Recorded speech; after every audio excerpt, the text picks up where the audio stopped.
అదే RTV app వార్తల్ని క్షణాల్లో చదివే అవకాశం ఉంటుంది. ఒక న్యూస్ పేపర్, ఒక టెలివిజన్ ఛానల్ మీ చేతుల్లో ఎప్పుడూ ఉంటాయి. యాక్చువల్లీ పుట్టకూడదు, పొరపాటున అయింది. నాకు 9 years మా అమ్మ చనిపోయింది. అప్పుడు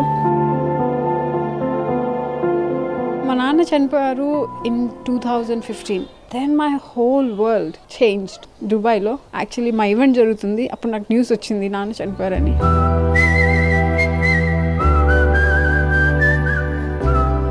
ఇంట్లో ఇన్స్పిరేషన్ ఉంటారు, అమ్మ కావచ్చు, నాన్న కావచ్చు. నాకు ఇద్దరు. నాలో ఏదో ఉంది, something. I have to do that.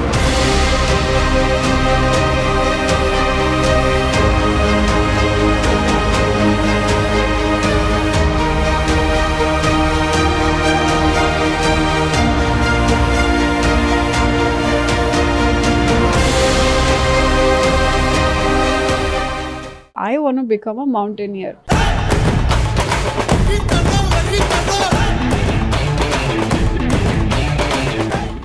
Ultimate target is like I want to meet Pawan Kalyan sir.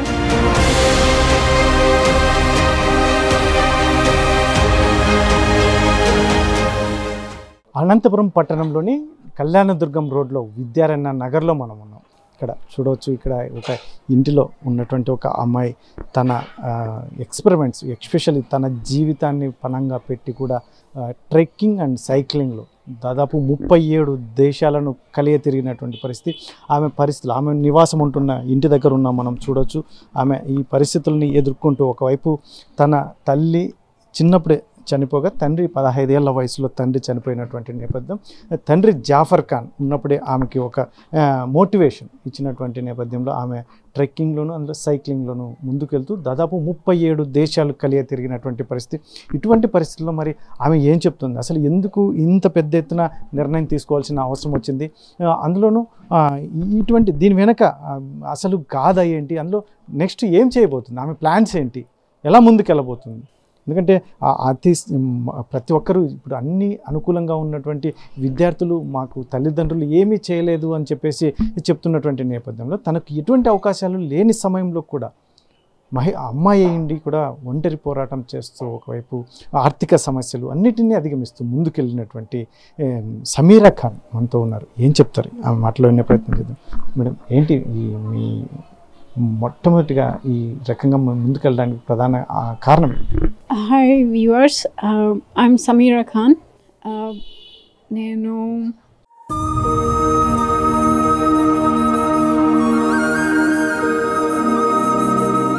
చూడవచ్చు ఆ సమీరా ఖాన్ బాధ. ఎందుకంటే తను పడిన బాధలు చెప్పుకోవాలంటేనే ఒకవైపు ఎంత రోధిస్తూ తన పడిన బాధలు, ఎందుకంటే 5 సంవత్సరాల వయసులో తన తల్లిని కోల్పోవడం, 15 సంవత్సరాల వయసులో తండ్రిని కోల్పోవడం, ఆ తర్వాత తను అనుకున్న లక్ష్యాన్ని చేరాలంటే అది ఆర్థికంగా చాలా వెనుకబడినటువంటి పరిస్థితి. డైరెక్ట్గా చెప్పాలి అంటే పూట గడవాలి అంటేనే చాలా పెద్ద ఎత్తున సమస్యలు ఉన్నటువంటి పరిస్థితుల్లో తను ఒక అమ్మాయి అయి ఉండి కూడా సమీరా ఖాన్ చేసినటువంటి ఎస్పెషల్లీ 37 దేశాలు తిరుగుతూ తను అసలు షూ కొనాలన్నా లేదంటే ఏది చేయాలన్నా ప్రతిదీ ఫైనాన్షియల్ సమస్యలు అయినప్పటికీ కూడా వాటినన్నిటిని అధిగమిస్తూ ఈరోజు సమీరా ఖాన్ అసలు ఇక్కడ జిల్లాలోనే పెద్ద ఎత్తున సమీరా ఖాన్ గురించి చర్చించుకునేటువంటి పరిస్థితులు. మరి ఆ సమీరా ఖాన్ ఇప్పుడు మాటలు పెగలట్లేదు. ఆమె పడిన బాధలు కావచ్చు, ఆర్టీవీ ఆమెని సంప్రదించగా ఆమె బాధలు చూస్తే వర్ణనాతీతం, మాట కూడా పెగలట్లేదు. తను పడిన బాధలు, నిద్రలేని రాత్రులు ఎన్నో గడిపినట్టుగా మనకు బంధువుల ద్వారా, మిగతా మిత్రుల ద్వారా తెలుస్తున్నటువంటి పరిస్థితి. మరి సమీరా ఖాన్ మాటల్లో కూడా వినే ప్రయత్నం చేద్దాం. ఏం చెప్తారు మేడం? ఏంటి అసలు మీరు బాధపడాల్సిన అవసరం లేదు, మీరు ఎందరికో రోల్ మోడల్, మీరు పడిన బాధలన్నింటినీ అధిగమించడం. ఎందుకంటే చాలామందికి రాదు ఇటువంటి అవకాశాలు. అన్ని అవకాశాలు ఉన్నా కూడా ఎవరు అసలు ఇల్లు దాటి గడప కూడా దాటలేనటువంటి వారు, కానీ మీరు దేశాలు దాటారు. దీన్ని మీరు ప్రౌడ్గా, గర్వంగా తీసుకోవాలి. ఏం చెప్తారు మొదటిగా ఈ రకంగా ముందుకెళ్ళడానికి ప్రధాన కారణం? నేను పుట్టింది ఎక్స్ట్రీమ్ పవర్టీ. ఎస్, నేను పుట్టినప్పుడు I'm the 5th child, youngest అనమాట. యాక్చువల్లీ పుట్టకూడదు, పొరపాటున అయింది. ఎందుకంటే ఆల్ ఆఫ్ మై సిస్టర్స్ అందరూ ఒక్కొక్కరికి మంచి ఏజ్ అనమాట, 4 years. నాకు మాత్రం 9 years గ్యాప్. అంత చిన్నదాన్ని, మా 4th అక్కకు నాకు. సో యూ కెన్ ఇమాజిన్ మా పెద్దక్క, రెండో అక్క వాళ్ళ పిల్లలతో పాటు నేను పెరిగింది. సో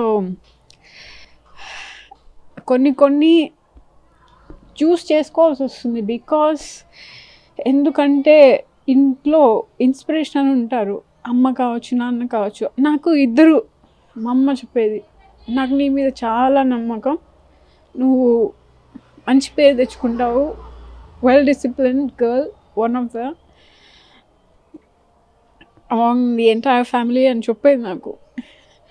అఫ్కోర్స్ నేను స్టడీస్ ఆమె అనుకున్నంత స్టడీస్ పర్స్యూ చేయలేకపోయినాను because of the financial crisis, because I had to support my own self. నేను స్టార్టింగ్ వచ్చేసి ఇంకా నాకు 9 years మా అమ్మ చనిపోయింది అప్పుడు ఎగ్జాక్ట్లీ. ఆ తర్వాత మా అమ్మ చనిపోయినప్పటి నుంచి I grew up with my పెద్దక్క, రెండో అక్క వాళ్ళ ఫ్యామిలీస్తో. దెన్ ఆ తర్వాత నేను బెంగళూరుకి వెళ్ళాను. లైక్ చాలా చిన్న వయసు, అది ఫైర్ అంటారు కదా, అది ఉందన్నమాట. ఎప్పుడైనా సరే మా స్కూల్లో ప్రేయర్ విన్నప్పుడు కానీ every time I here some motivational speeches కానీ. నేను చదివింది Sharada municipal girls high school, తర్వాత ఇంటర్మీడియట్ పర్స్యూ చేసి కేఎస్ఆర్ కాలేజ్. సో ఎవరైనా నాకు మోటివేషనల్ స్పీచెస్ ఇస్తే ఐ ఫీల్ ఎన్లైటెండ్, నాకు చాలా జోష్ వచ్చేది, నేను అలా చేయాలి, నేను ఏదో ఒకటి అవ్వాలి.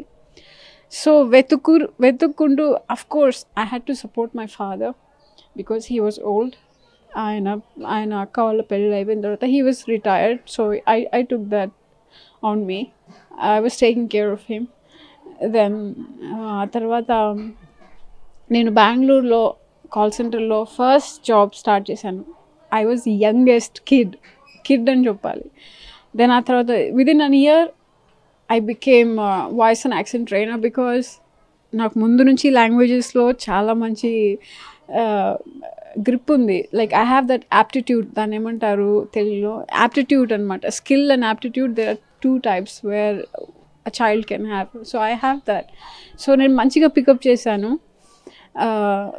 మా ట్రైనర్స్ రికగ్నైజ్ చేసి నన్ను ట్రైన్ చేసి within a year of time, then ఒక టెన్యూర్ ఉండేది, 6 months tenure. So I became a voice and accent trainer. Then afterwards I began consultanting, like hiring candidates for BPO. ఆ తర్వాత I moved on to event organizing company like corporate events. I used to work for one of the best companies in Mumbai and Bangalore.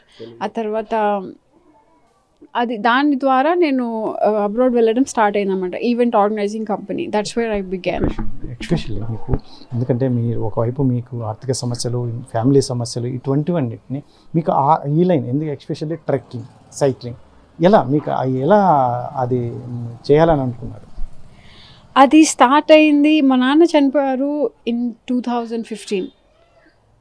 Then my whole world changed because ఆయన ఉన్నంత వరకు I had a purpose, like family, ఆయనని చూసుకోవాలి ఆయనతో, because he's my ultimate idol. So నేను చేస్తున్నప్పుడు నాన్న చనిపోతూనే నేను ఈవెంట్ ఆర్గనైజింగ్ కంపెనీలో ఉన్నాను, వేరే కంట్రీలో ఉన్నాను, దుబాయ్లో. యాక్చువల్లీ మా ఈవెంట్ జరుగుతుంది, అప్పుడు నాకు న్యూస్ వచ్చింది నాన్న చనిపోయారని. So I had to come back. ఆయన చనిపోయిన తర్వాత ఇంట్లో పెళ్లి చేసుకో అన్నారు. సర్టన్ 3 months పీరియడ్ ఉంటుంది కదా, లైక్ మార్నింగ్ పీరియడ్.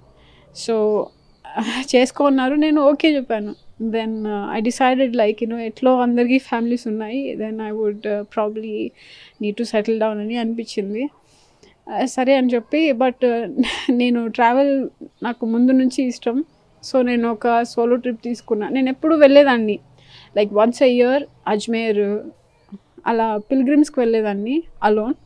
బట్ ఇప్పుడు కాశ్మీర్ వెళ్ళాలనిపించింది because I organised flood relief camp అనమాట. అక్కడ నేను చదివింది మెడికల్స్ కాబట్టి నాది తీసుకుంది pathology BSc, but I couldn't pursue because of financial, and నేను చదువుకోవాలి, జాబ్ చేసుకోవాలి, అన్నీ చేసుకోవాలి. సో నాకు అది చాలా ఎక్కువ అనిపించింది. So I gave up on BSc and then I became sociologist and environmentalist. Different year 2 years తర్వాత నేను దీన్ని స్టడీస్ని రెజ్యూమ్ చేశాను. Luckily my father was alive and he witnessed my graduation. నేను గ్రాడ్యుయేట్ అయింది ఆయనకు తెలిసింది, because he really wanted me to. So అదైన తర్వాత నాకు అనిపించింది ఓకే లెట్స్ గో కాశ్మీర్ అని. కాశ్మీర్ వెళ్ళాను. అక్కడ నాకు really everybody respected me a lot.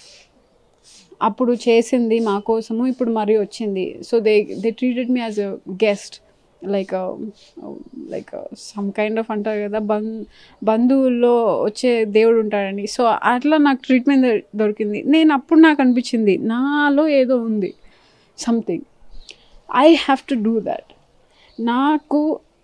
నేను దాన్ని పర్సీవ్ చేయాలి. ఒకవేళ నేను పెళ్ళి చేసుకుంటే I can not perceive all that, because అదో వేరే ఫ్యామిలీ అయిపోతుంది. వాళ్ళ మైండ్ సెట్, వాళ్ళ ఇది అన్నీ సైమల్టేనియస్లీ తీసుకెళ్ళాలంటే it is impossible for me to pursue my social work.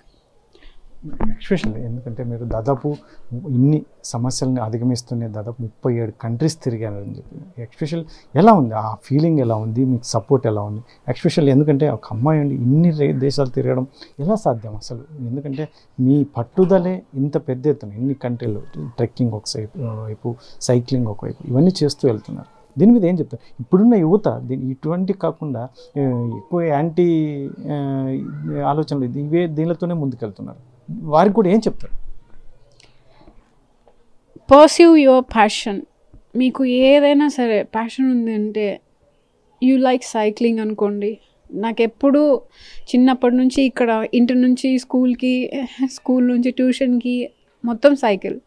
So నేను బాధ వచ్చినప్పుడు సైకిల్ తీసుకొని వెళ్ళిపోతుంటే, కెనాల్స్ ఉన్నాయి మా హోమ్ టౌన్లో,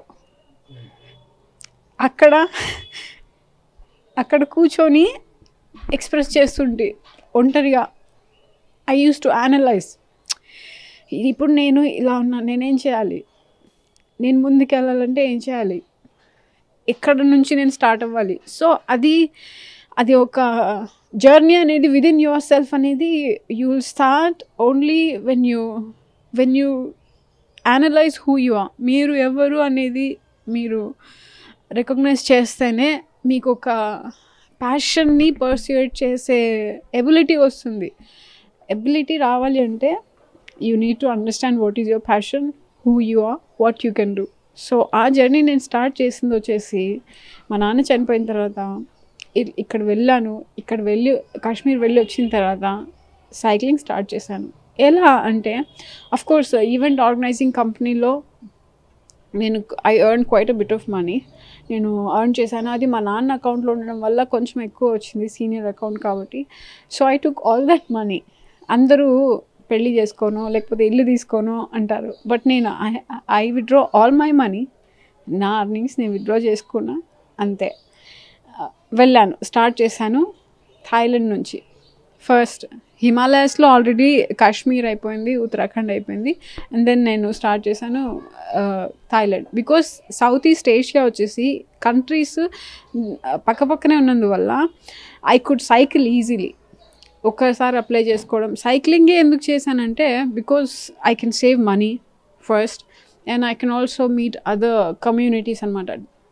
రోడ్ ట్రిప్ కమ్యూనిటీస్, తర్వాత cycling communities all over the world.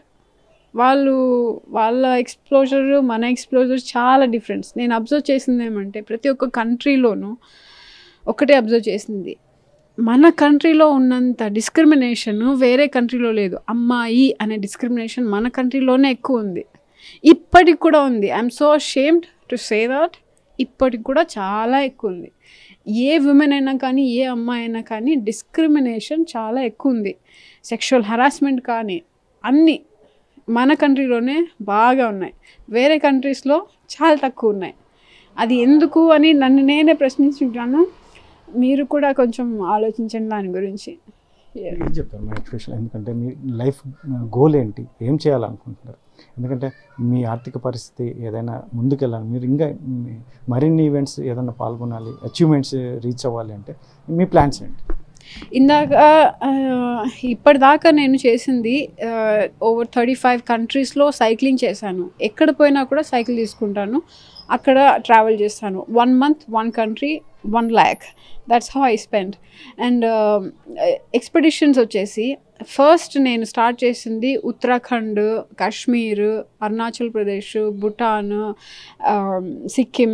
Kanchenjunga is the first trek I have started. ఎంత కష్టం అంటే అక్కడ నుంచి నాకు తెలిసింది I want become a mountaineer. Because నేను వెళ్ళాను, చాలా కష్టం. 2 days trek, oh my god, it's really elusive. So నేను వెళ్ళాను, అప్పుడు నాకు డిసైడ్ అయ్యాను I want scale Mount Everest అని. దాని తర్వాత మౌంటైనియర్ అవ్వడానికి ఎక్స్పెడిషన్స్ చేశాను. నేపాల్లో మౌంట్ ఇమ్జా, అహ్మదాబ్లం, లక్పా, లంగ్షీషా, మన ఇండియాలో యూనమ్ పీక్, అండ్ దెన్ ఉత్తరాఖండ్లో నందాదేవి, సో లదాఖ్లో కాంగ్రీ 2. సో ఇట్లాంటివి కొన్ని ఎవ్రీ ఇయర్ నా డబ్బులతో నేను చేసుకుంటాను ఎక్స్పెడిషన్. బికాజ్ ఫండ్ రైజింగ్కి వెళ్తే నాకెవ్వరూ సహాయం చేయలేదు. Nobody actually supported me. వేరే వాళ్ళకు వచ్చినంత, అదే అంటారు కదా, ఉన్న వాళ్ళకే సపోర్ట్ చేస్తారు అని, లేని వాళ్ళకు యూ హ్యావ్ టు కాంప్రమైజ్. వాళ్ళ హరాస్మెంట్స్కి నేను కొంచెం కాంప్రమైజ్ అయితే అలా నాకు వచ్చింది. Because I did not, I earn and I spend on my own. సరే కష్టమైనా సరే నేను నా ఎయిమ్ నేనే పర్స్యూ చేస్తాను. It has to be with in you. So మీరు ఎట్లా ఉండాలంటే, మీరు ఒక ఎయిమ్ని చూస్ చేసుకున్న తర్వాత అది వేరే వాళ్ళు సపోర్ట్ చేయకపోని మీరు దాన్ని మాత్రం వదలకూడదు. సో అలా నేను ఇప్పుడు మౌంట్ ఎవరెస్ట్ ఎక్స్పెడిషన్ పర్స్యూ చేసే కన్నా దానికి 35 lakhs అవుతుంది. అది నేను కొంచెం సైడ్ పెట్టి పాజ్ చేశాను. ఇప్పుడు నేను రిజ్యూమ్ చేసింది studio, like climbing academy, because it is an Olympic sport and I want to take this forward because in India this sport is growing right now, so there is no proper studios. Chala mandi interest unnaru kids. I want to, in my lifetime I want to make athletes and make our country proud. Adi na aim. So oka studio setup chesi where I can host like proper climbing studio with rope climb, top rope, speed climb, bouldering sessions along with calisthenics, కొంచెం gymnastics. So దానికి సపోర్టివ్గా అయ్యేది. So అలాంటి ఒక studio అకాడమీని నేను setup చేయాలనుకుంటున్నాను. So this is my life time ambition, I can say. Life studio development అనేది ఒక మీ ప్రణాళిక అనుకుంటున్నారు. ఎవరినైనా కలవబోతున్నారు ఎక్స్పెషల్లీ ఒక టార్గెట్? ఎందుకంటే ఇప్పుడు సపోర్ట్ గవర్నమెంట్ కానీ ఇటు రాజకీయ నాయకులు కానీ సపోర్ట్ లేని మాత్రం పనులు జరగవు. ఇటువంటి పరిస్థితి ఎవరిని కలిసి ప్లాన్ ఏమో? ఎస్, నేను ఇప్పుడు అనంతపూర్ లెవెల్లో, because I belong to Anantapur లెవెల్లో నేను మేయర్ని, ఆ తర్వాత కొంతమంది ఎమ్మెల్యేస్ని కలుస్తున్నాను. But my ultimate target is like I want to meet Pavan Kalyan sir, because ఒకసారి ఆల్రెడీ కలిసాను and it is easy for me to explain him again with my new endeavor, like ambition. So that's what I'm thinking of. I want to meet him and present my whole project. మొత్తం మీద సమీరా ఖాన్ ఆమె పడిన బాధలు కావచ్చు, లేదంటే తను ఎదుర్కొన్న సమస్యలు అసలు అవి చెప్పడానికి అలివి కాని పరిస్థితుల్లో తను, ఎందుకంటే 9 సంవత్సరాల వయసులోనే తల్లిని కోల్పోవడం, ఆ తర్వాత తండ్రిని కోల్పోవడం, కాకపోతే మాత్రం తను అనుకున్న అచీవ్మెంట్ ఖచ్చితంగా. ఎందుకంటే నేను ఎందుకు ఎటా వెళ్ళాలి, నేను దేన్ని బేస్ చేసుకొని ముందుకెళ్ళాలి, ఎన్నో రాత్రులు కూడా తను నిద్రలేని రాత్రులు గడిపినటువంటి పరిస్థితి. అందులో తనకు బాధ వచ్చిన ఎక్కడికైనా బయటకు వెళ్ళి తను ఒంటరిగానే ఫేస్ చేశాను, దాన్ని ఎదుర్కొన్నాను. అక్కడి నుంచి నేను ఆలోచన చేసుకున్నాను ఏం చేయాలి, ఏంటి, వాట్ ఈజ్ వాట్ అనేది కూడా నాలో నుంచే వచ్చింది. అప్పుడు వచ్చినదే ఈ ఈ మొత్తం అంతా అక్కడ ఫౌండేషన్ అక్కడ పడింది. ఇటువంటి పరిస్థితుల్లోనే అటు బెంగళూరు కానీ ఇతర దేశాలు మొత్తం అంతా తిరగడం వల్ల నేను కొంచెం బాగా గ్రోత్ అయ్యాను అన్ని రకాలుగా. నేను ఎందుకంటే నన్ను గుర్తిస్తున్నారు ప్రతి ఒక్కరు. కాకపోతే మాత్రం తన లైఫ్ యాంబిషన్ అయితే మాత్రం స్టూడియో పెట్టి ఇట్లాంటి వాళ్ళకి ఎవరైతే ఇట్లా ఇంట్రెస్ట్ ఉన్న వాళ్ళని ఎంకరేజ్ చేస్తూ దేశానికి ఉపయోగపడేలా తీర్చిదిద్దే పనిలో ఆమె ముందుంది. కాకపోతే మాత్రం తనకైతే సపోర్ట్ కావాలి. తనకున్న ఆర్థిక సమస్యలతో అది చేయాలంటే దాదాపు కోట్లలో అవుతుంది. ఇటువంటి పరిస్థితుల్లో ఇటు ప్రభుత్వాలు కానీ లేదంటే రాజకీయ నాయకులు కానీ సపోర్ట్ చేసే, ముఖ్యంగా ఈ సమీరా ఖాన్ అయితే మాత్రం అత్యుత్తమమైన ప్లేయర్స్, ఎస్పెషల్లీ ఈ ట్రెక్కింగ్ కావచ్చు, అథ్లెటిక్స్లో మొత్తం అన్నింటిలో చాలా పెద్ద ఎత్తున స్టూడెంట్స్ని కూడా బయటకు తీసుకురావడానికి కృషి చేస్తానని చెప్పి చెప్తున్నటువంటి పరిస్థితి. కెమెరా పర్సన్ సుధాకర్, చెల్లాకి నాయుడు, RTV, అనంతపురం జిల్లా. మరిన్ని వీడియోస్ కోసం ఛానల్ ని సబ్స్క్రైబ్ చేయండి. లేటెస్ట్ అప్డేట్స్ కోసం వాట్సాప్ ఛానల్ ని ఫాలో చేయండి. అండ్ లింక్ డిస్క్రిప్షన్ లో ఉంది.